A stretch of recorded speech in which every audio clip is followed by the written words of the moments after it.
Olá, meus irmãos, graça e paz a todos, sejam muito bem-vindos a mais um podcast do Apocalipse.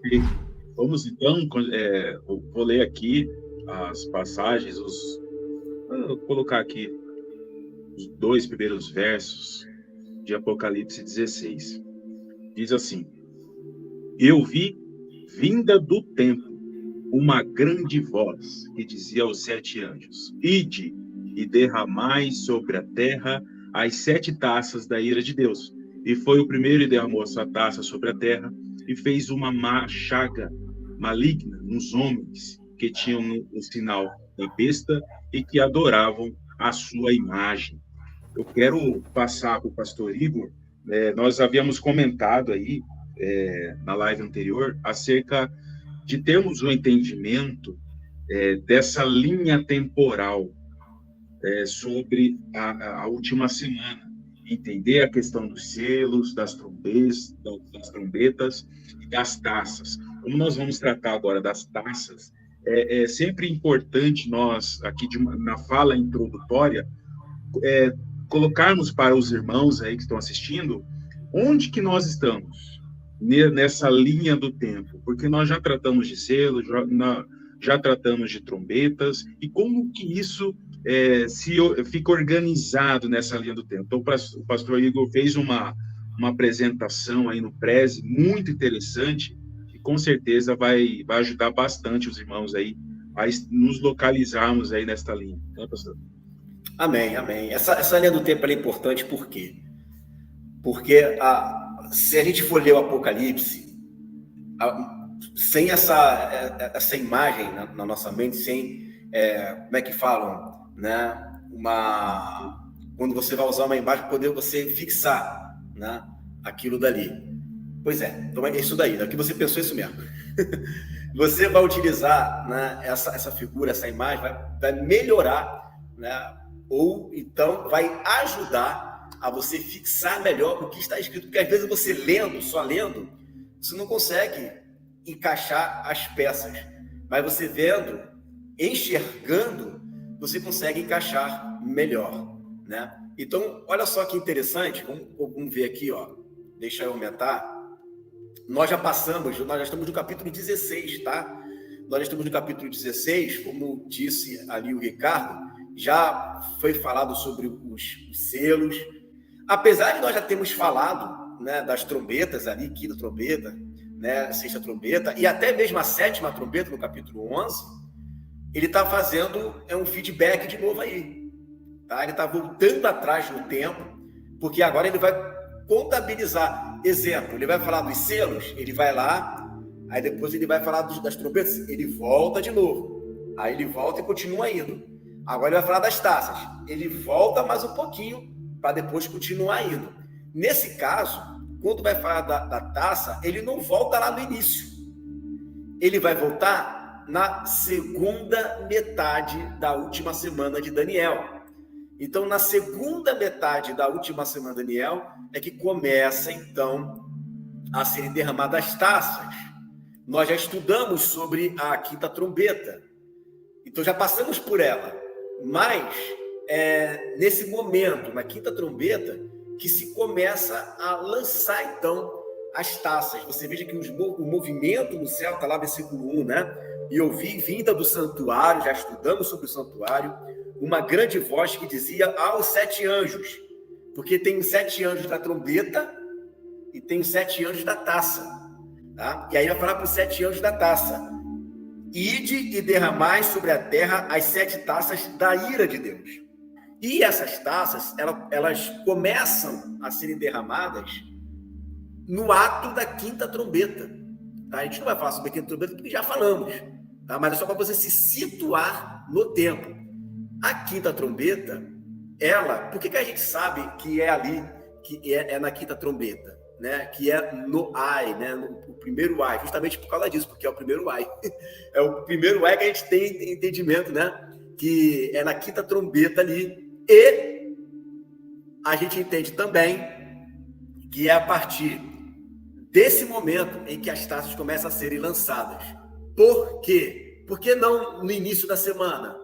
Por que não né, lá no final da primeira metade da última semana? Por que na segunda metade?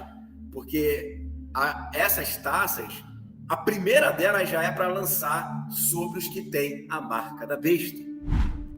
Tá? E a marca da besta começa a vigorar na segunda metade da última semana. Então não posso pegar logo a primeira taça, ainda bem que ele colocou isso na primeira taça, né? Porque aí a gente já consegue se situar logo de primeira onde é que ela começa. Se ele bota na segunda, na terceira, a gente poderia ficar perdido. Mas como ele colocou logo na primeira taça, aí a gente já tem um ponto de partida certinho. Então esse ponto de partida, ela começa ali na segunda metade da última semana. Então veja quanta coisa tem só na quinta trombeta. Da quinta trombeta para a sexta trombeta, são derramados aqui 5 taças, gente. É um primeiro ai para valer mesmo. Mas dentro desse período aqui, da quinta para a sexta, são derramados 5 taças. A gente vai ver até onde a gente consegue estudar hoje, né?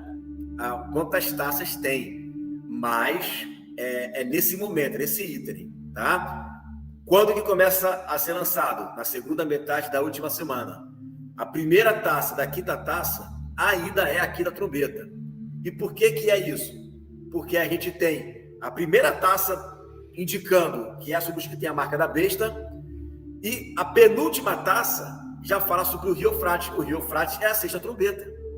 Né? Então, as 6 trombetas têm que estar entre a quinta e a sexta, tem que estar ali, não pode fugir disso. A própria Bíblia já situa aonde ela está. Olha só que interessante, na quinta trombeta, que está relacionado com o primeiro ai, juntamente com as primeiras taças, aqui Apocalipse 9, verso 4, diz assim, que esses flagelos estão direcionados apenas àqueles que não tinham o selo de Deus na testa. Então, nós começamos a discernir aí de que esses 3 ais têm um direcionamento. E com certeza, aqueles que não têm o selo de Deus, né, que vão ser atingidos. E nas taças, principalmente aqui no capítulo 16, no verso 2, está muito claro que o flagelo, as feridas, estão direcionados para aqueles que têm a marca da besta e adoram a sua imagem. Então, aqueles que estão assegurados no sangue do Cordeiro, eles estão assegurados dos flagelos, do juízo, do dia da expiação. Então, faz muito sentido isso, a igreja, como reis e sacerdotes, comprados pelo sangue do Cordeiro, Apocalipse 5, 9 e também verso 10. São preservados dos flagelos, das pragas que são especificamente derramadas contra o povo da besta. Então, é muito, muito importante salientar de que existe um direcionamento desses flagelos. E a igreja ela é preservada, o povo de Deus é preservado desses flagelos. Eu estava até dando uma olhada aqui, que as taças ela vai cair sobre um povo rebelde, né? Quando os irmãos, na semana passada, na última live que teve, no último podcast que teve, o pastor Pedro falou muito a questão do joio e do trigo. Falou da questão do joio, o joio não se dobra, e o trigo ele se curva. E sobre quem não se dobra, desce sobre ele a ira de Deus, desce sobre ele, porque não tem fruto ali para poder fazer com que ele se dobre diante do Senhor. Aí eu vi aqui um versículo que está em Provérbios, capítulo 29, o verso 1 diz assim: o homem que muitas vezes repreendido endurece a cerviz, será quebrantado de repente, sem que haja cura. Então a gente vai ver, quando começa a descer sobre esses homens rebeldes, de dura cerviz, começa a descer sobre eles os flagelos da ira de Deus. Porque a gente pega, igual o pastor Igor tem aí esse mapa mental, a gente começa a olhar os selos, João tendo a visão de toda a plenitude do que iria acontecer. Aí vem as trombetas anunciando as 4 primeiras trombetas, anunciando e chamando o povo ao arrependimento ainda, chamando as pessoas para um conserto para com Deus.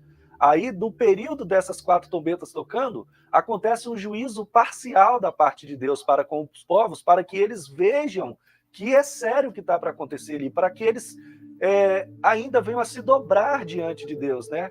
Aí, quando pensa que não, fecha-se então a porta e dá-se início ao primeiro ai, com as 3 últimas trombetas, junto com as taças da ira de Deus, sendo derramado então sobre aquele povo que não se dobrou diante do Senhor Deus Todo-Poderoso e preferiu e amou a própria vida, aceitando então a marca da besta, aceitando então se dobrar diante da besta e da sua imagem, né?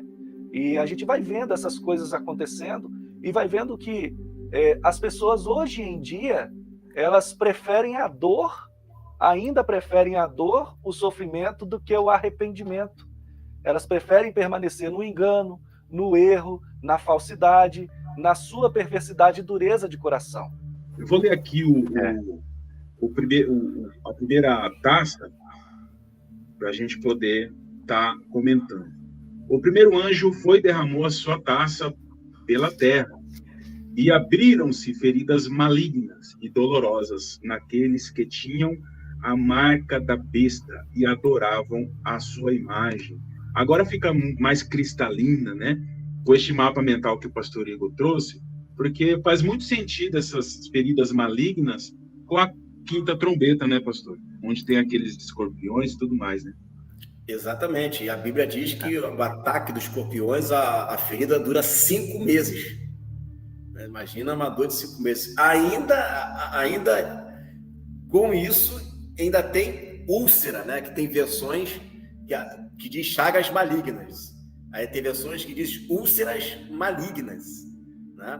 Então, diz assim, úlceras malignas atormentadoras, porque a tradução diz perniciosa, né? Perniciosa no grego é atormentadoras. Então, são úlceras malignas atormentadoras, ficam atormentando ali, né? São doenças, né? Ferida que tem no esôfago, no estômago, né? No intestino, e acaba ferindo as paredes, né? E a pessoa não consegue se alimentar direito, não consegue fazer nada, né? Porque ela tem essas dores dos intestinos. O interessante é que lá em Êxodo, no capítulo 9, no versículo 8, vai dizer assim, ó, versículo 8 não, versículo 10, ó. Eles tomaram cinza de forno e se apresentaram a Faraó. Moisés atirou-a para o céu, né? Moisés e Arão, né? Moisés atirou-a para o céu e essa cinza, né, de forno tornou-se em tumores que se arrebentavam em úlceras nos homens e nos animais. Ali no Egito não era apenas nos homens, era também nos animais, de maneira que os magos não podiam permanecer diante de Moisés por causa dos tumores, porque havia tumores nos magos e em todos os egípcios.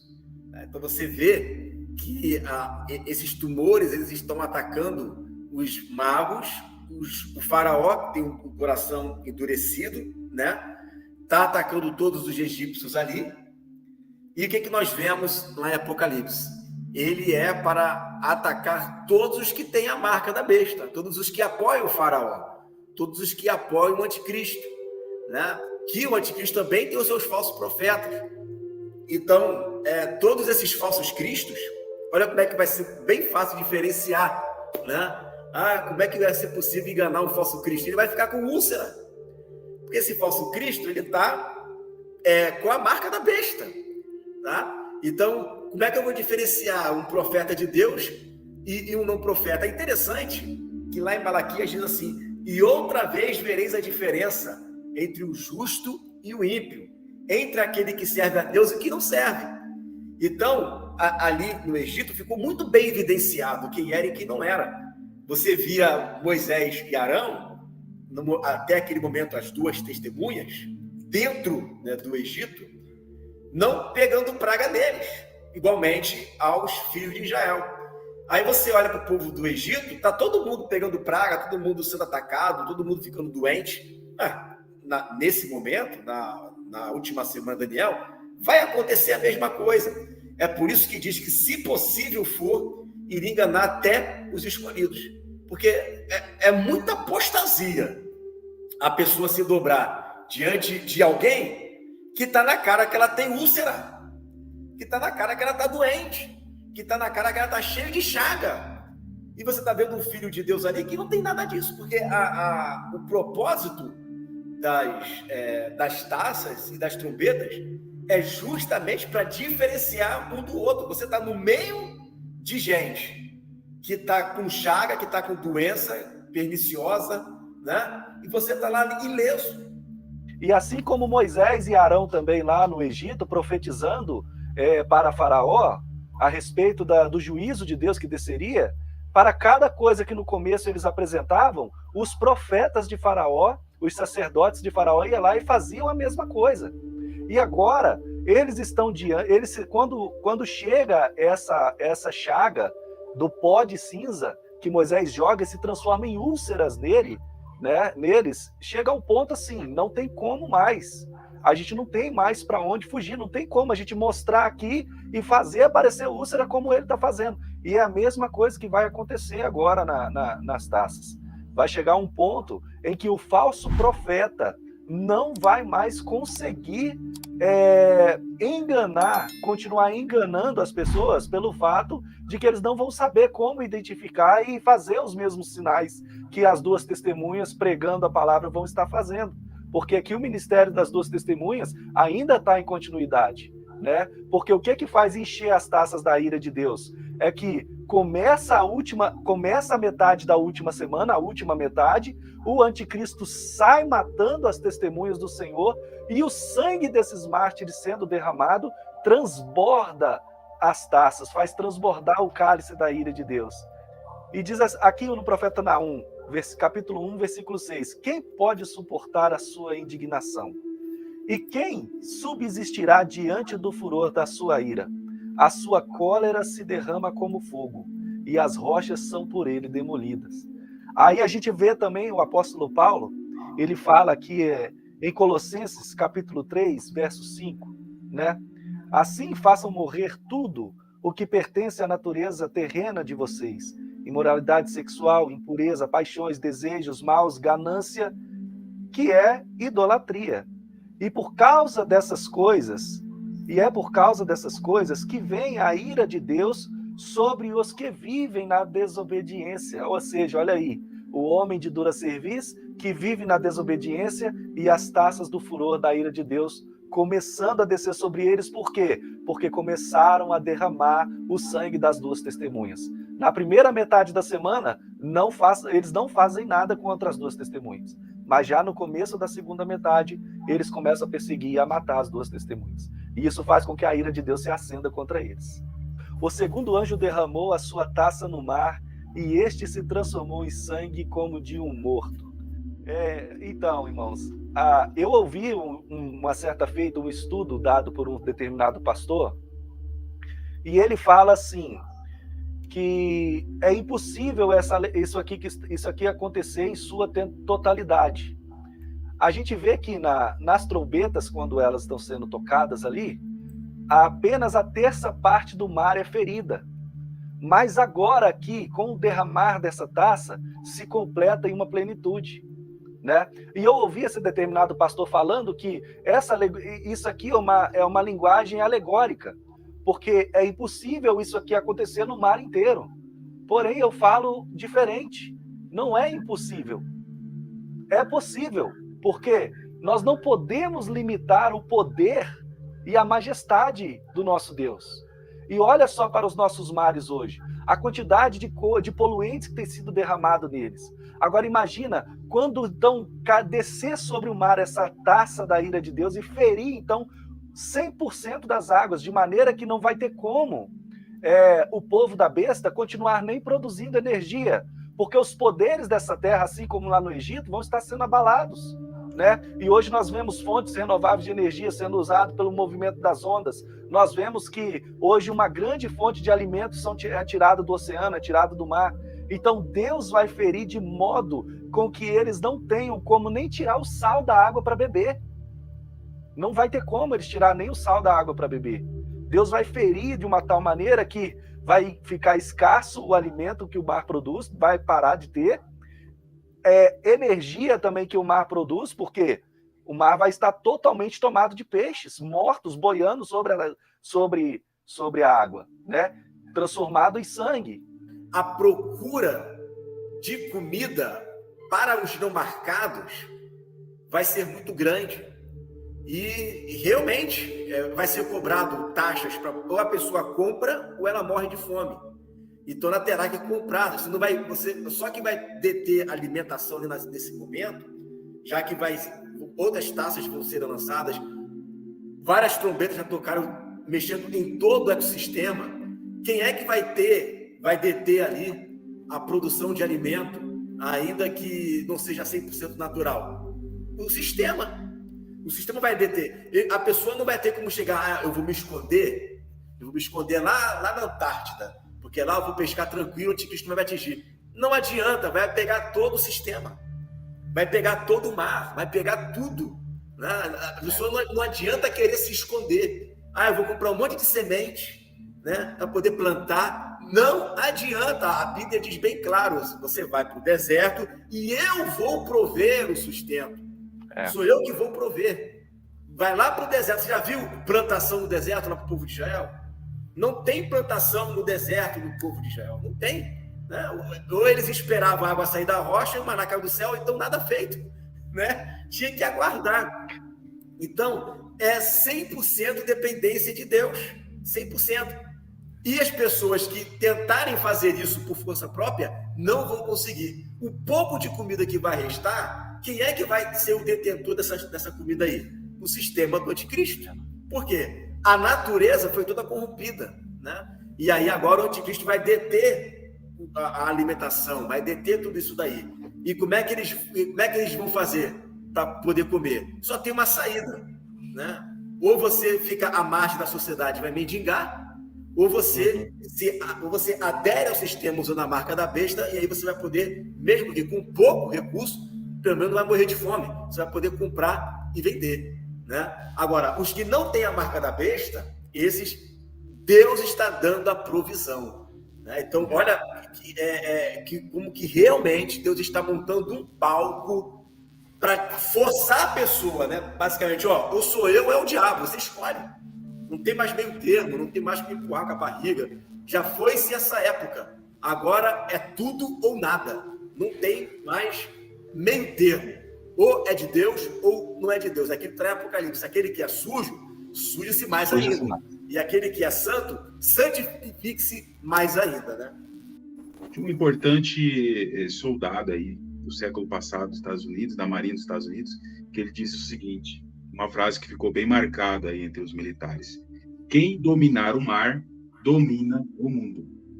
Ele disse isso, e de fato, quem entende de geopolítica, essas questões todas militares, principalmente, percebe que este domínio dos mares faz muita diferença no poderio bélico de uma nação. Então, isso evidencia o quanto que os mares têm uma importância neste mundo para as nações. E faz muito sentido olhar por este prisma, porque nós olhamos nas Escrituras esta evidência dos comércios marítimos, nós olhamos nos profetas, olhamos no próprio livro de Apocalipse, quando vai tratar do juízo sobre a grande prostituta, a grande Babilônia, essa questão, essa associação do domínio mundial, da manipulação da grande Babilônia, relacionando com o domínio que ocorre nos mares, com os mercadores, né? O Apocalipse 18 mesmo, ele traz essa seguinte alegoria aqui, ó. Apocalipse 18, a partir do verso 11, diz assim, ó: e sobre ela choram e lamentam os mercadores da terra, porque ninguém mais compra as suas mercadorias. Aqui fala diversas mercadorias, ouro, prata, pedras preciosas, e mais à frente vai falar assim, ó, todo o piloto, todo o que navega em naus, todo o marinheiro, e todos os que negociam no mar se puseram de longe. E aí o Senhor vai relatando o juízo sobre a grande Babilônia. Ela também vai relacionar com os instrumentos musicais que têm um poder de entorpecer as suas vítimas. A música tem essa questão toda, pastor Klaus, na área da música, né, entende um pouco sobre essa questão. Esse poder de entorpecimento vai associar muito com as feitiçarias da grande Babilônia, as manipulações espirituais que ocorrem.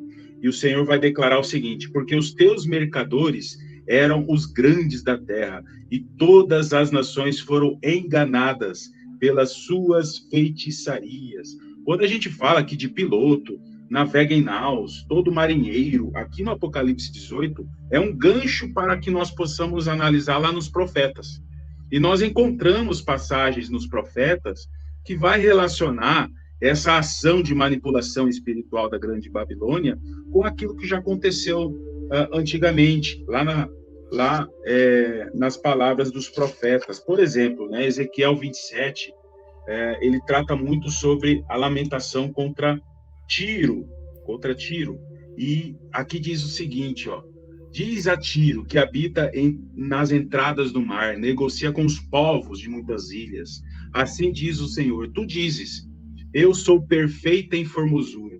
Para mim, já é uma palavra profética que vai já fazer um gancho. Sou perfeita em formosura. Associando com a grande Babilônia, existia um cenário histórico ali naquela região, mas tudo isso para nos auxiliar no entendimento do que vai acontecer nos dias vindouros, onde a grande Babilônia, a grande cidade, um sistema mundial de manipulação sobre todas as áreas deste mundo, não envolvendo somente comércio marítimo, mas qualquer forma que possa ali manipular a humanidade. E mais à frente diz assim, ó: as tuas riquezas, as tuas mercadorias, os teus marinheiros, os pilotos, olha só o gancho, o Apocalipse 18, que consertava suas fendas, fazia os teus negócios, os teus soldados, juntamente com a tua companhia, que está no meio de ti, cairão no meio dos mares no dia da tua queda. Ao estrondo da gritaria dos pilotos, tremerão aos rebaldes. E continuando assim, ó: e farão ouvir a sua voz sobre ti, gritarão amargamente, palavra-chave que conecta com Apocalipse 18, lançarão pó sobre as suas cabeças, cinzas, e chorarão sobre ti com amargura de alma e com amarga lamentação. Quando as tuas mercadorias saíam pelos mares, partastes a muitos povos. E no tempo em que foste quebrantada pelos mares, nas profundezas das águas, caíram no meio de ti os teus negócios com a tua companhia. Quando a gente vê a totalidade dos mares sendo afligidos com sangue, com certeza, para a grande Babilônia, isso será um grande juízo, né? E o Senhor vai demonstrar a sua justiça, conforme já declarado através aí dos profetas. E o terceiro anjo derramou a sua taça nos rios e nas fontes das águas, e se tornaram em sangue. E ouvi o anjo das águas, que dizia: justo és tu, ó Senhor, que és, que eras, santo és, porque julgaste estas coisas. Isto que derramaram o sangue dos santos e dos profetas, também tu lhe deste o sangue a beber, porque disto são merecedores. E eu vi outro do altar que dizia: na verdade, ó Senhor Deus Todo-Poderoso, verdadeiros e justos são os teus juízos. A terceira taça, ela vem justamente para fazer isso aqui, ó. Cadê, ó? Derramou a sua taça nos rios e nas fontes das águas e se tornaram em sangue. Então, antes era um terço. Agora tudo se tornou em sangue. Então, gente, realmente a igreja ela está trazendo juízo para o mundo. Está trazendo juízo para o mundo. O mundo vai passar por um processo de colapso muito grande, financeiro, alimentação, tá? Porque nós estamos acabando com o Império da Besta. O Império da Besta, qual a proposta dela? É paz e segurança, é maravilha, né? Nós vamos dar do bom e do melhor, vamos acabar com os filhos de Deus, porque são os filhos de Deus que fizeram todas essas mazelas aí no mundo. Então, a gente matando os filhos de Deus, a gente soluciona o problema do mundo. Só que não. Quanto mais eles matam, mais juízo vem. Então, eles estão desesperados, a tal ponto de mais na frente eles fazerem o quê? Convocar exércitos para acabar com Jerusalém e acabar com os santos. Porque eles têm a plena convicção de que nós, como os profetas, nós é que estamos sendo os causadores de tudo isso daí.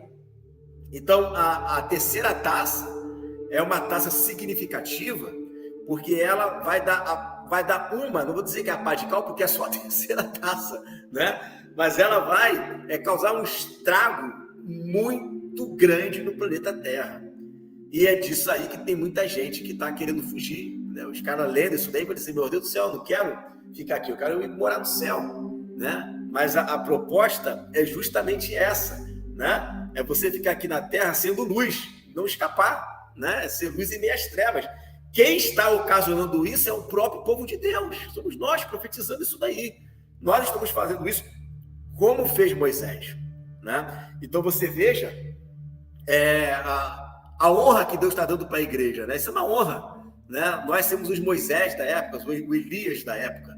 Então, assim como o faraó endureceu o coração contra Moisés e Elias, Jezabel endureceu o coração contra Moisés e Arão. Jezabel endureceu o coração contra Elias, o anticristo vai endurecer o coração também, não tem outra saída, ele vai endurecer até blasfemar diante de Deus no tribunal de Cristo, né? Então ele vai estar com o coração endurecido a eternidade toda.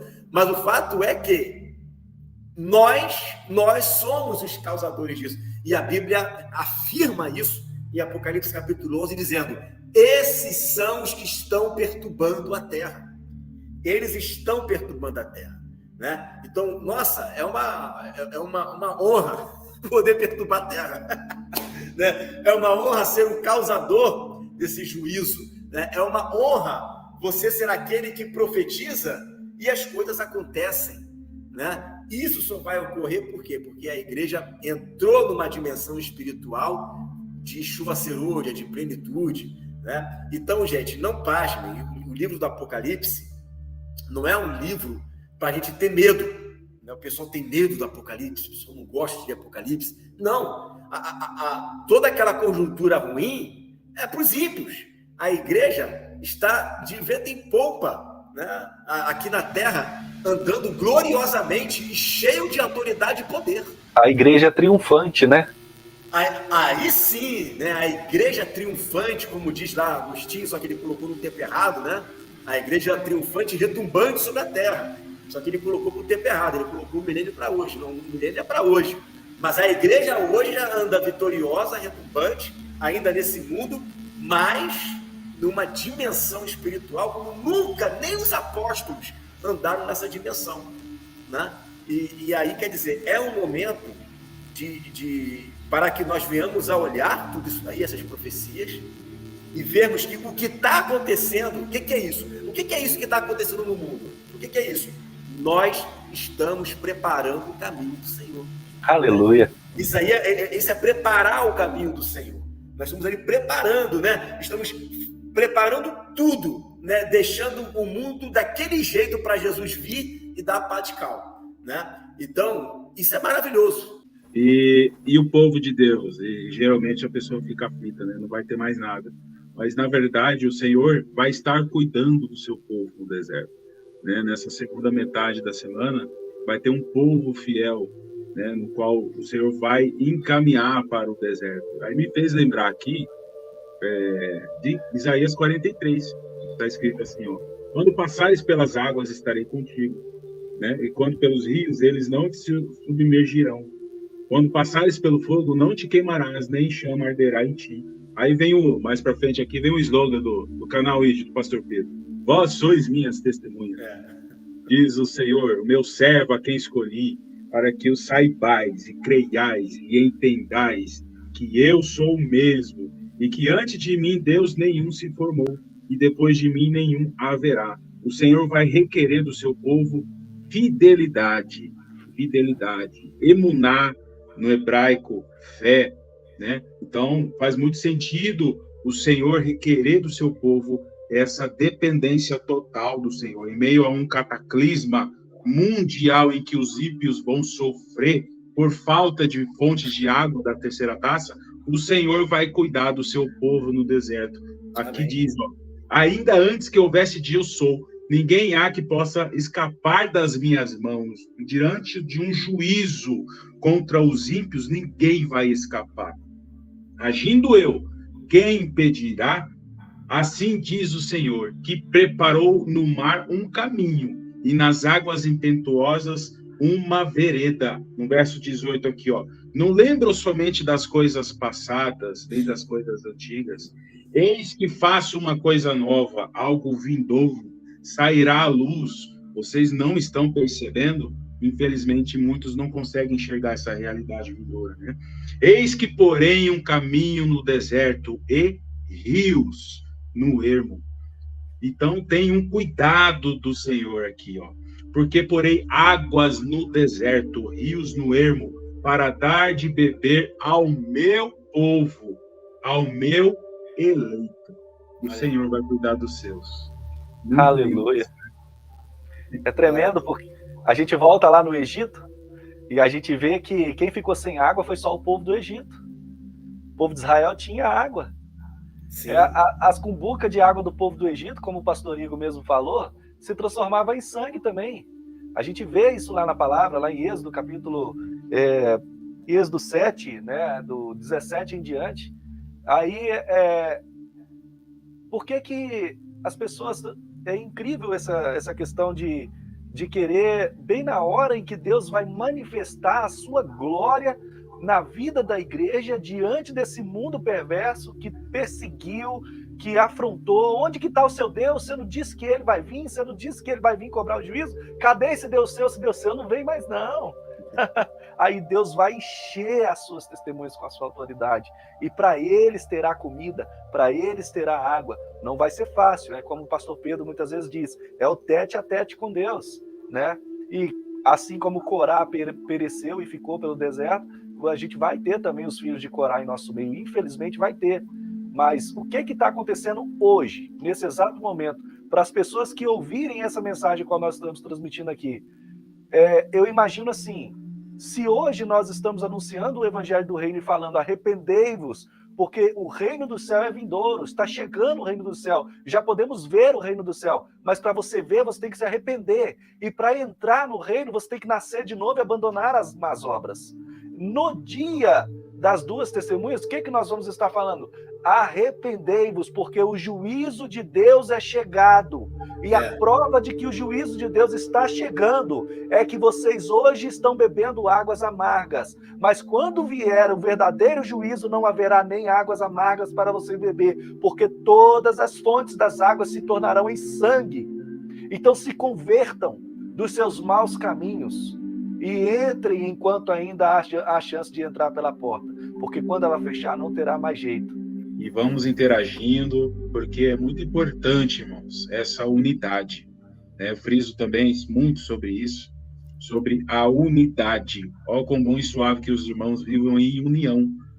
Por quê? Porque o Senhor vai trabalhar nesta unidade. É na unidade, no partir do pão, na comunhão, no ajudar um ao outro, nas dores, nas adversidades, que o povo de Deus vai crescendo em graça, em conhecimento e na maturidade. Então, existe um trabalhar do Senhor, existe um propósito nessa unidade. Então, louvado seja Deus aí pela vida do pastor Klaus, né? Estamos crescendo aí nesta caminhada, né? Aprendendo muito, muito, muito mesmo, com cada um que está aí comentando, compartilhando os estudos. E aí, juntamente com o pastor Igor, o pastor Pedro, os demais pastores aí, irmãos dos grupos, eu acredito, irmãos, que muita coisa o Senhor vai fazer nesses dias e também nos dias vindouros. O Senhor vai expandir, alargar as tendas aí, para que o evangelho genuíno do reino seja aí propagado nos quatro cantos deste mundo. Não estou falando só do Brasil, não. Vai alcançar a muitos povos e nações, irmãos. Eu creio nisso, porque estamos buscando o Senhor para que este evangelho seja restaurado plenamente, porque está na palavra. Então, se estamos nos posicionando para que essa palavra se cumpra, eu creio que o Senhor vai fazer com que possamos, né, avançar cada vez mais neste propósito. Então, muito obrigado a todos neste podcast, gratidão aos pastores, e eu tenho certeza que no próximo podcast vamos tratar aí das próximas taças. O irmão Wagner Ombros estará conosco, e aí vai ser uma bênção. Vamos chegar até o capítulo 22 aí, se Deus quiser. Amém? Amém. Deus abençoe a todos, meus irmãos. Fiquem com Deus.